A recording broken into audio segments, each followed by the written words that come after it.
And obviously, there's a few old-school English players in that starting lineup, including yourself, of course, Martin. How long did it take for those players to accept the Wenger way, which was obviously very different? Well, it was good news when he offered us all a brand new contract, gave us a hefty pay rise, and that really got our attention.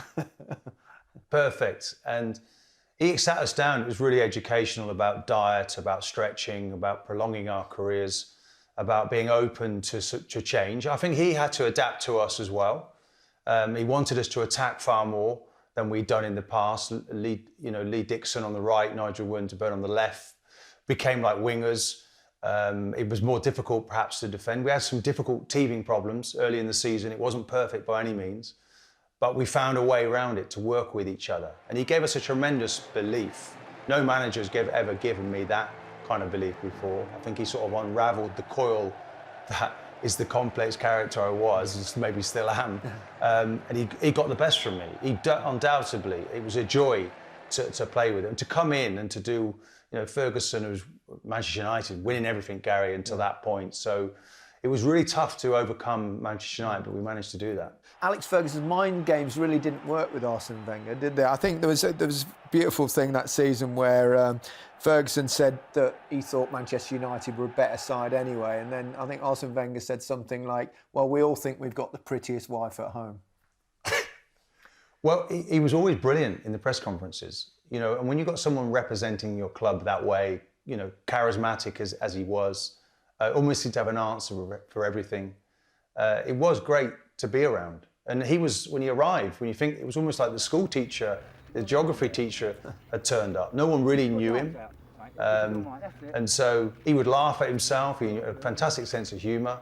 And it was a togetherness, a real togetherness. And he made you feel without you in the team wasn't going to be successful. I can't talk about Arsenal and Manchester United with Martin Keown without mentioning the Ruud van Nistelrooy moment. I mean, I know it wasn't in either of the two games that you've chosen, but it was extraordinary. Talk us through what was going on in your mind at that point. I thought I got away with it, Gary, and you weren't going to mention it. It was one of those things that Ruud van Nistelrooy had been involved. Let's just say there's been a few spats before. It cost me a little bit of money, I think, the year before. We were never quite sure or could trust him. And when he got Patrick Vieira sent off, we were enraged by that because something similar had happened before. And he just got it, basically. We just gave him what for. Do you regret that? I don't know. I don't tend to have regrets in life. I tried to tell my kids for many years afterwards that you can't behave in that way.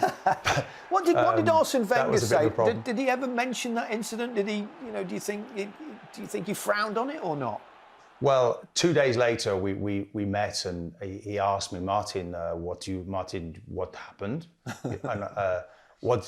And basically he just, with a smile on his face, got me to tell him what I'd done wrong. And he said, yes, I agree with you.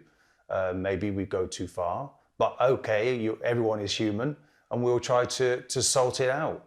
And he stayed 100% on my side publicly, which was all important. Something Ferguson did as well for his players. But when you look back, the amount of fines, the number of players that were suspended, and it was still the season we went unbeaten. It didn't affect us. It actually bonded us together. And if he'd have scored that penalty, of course, we would never have gone on to achieve that unbeaten season, which again was quite a remarkable feat.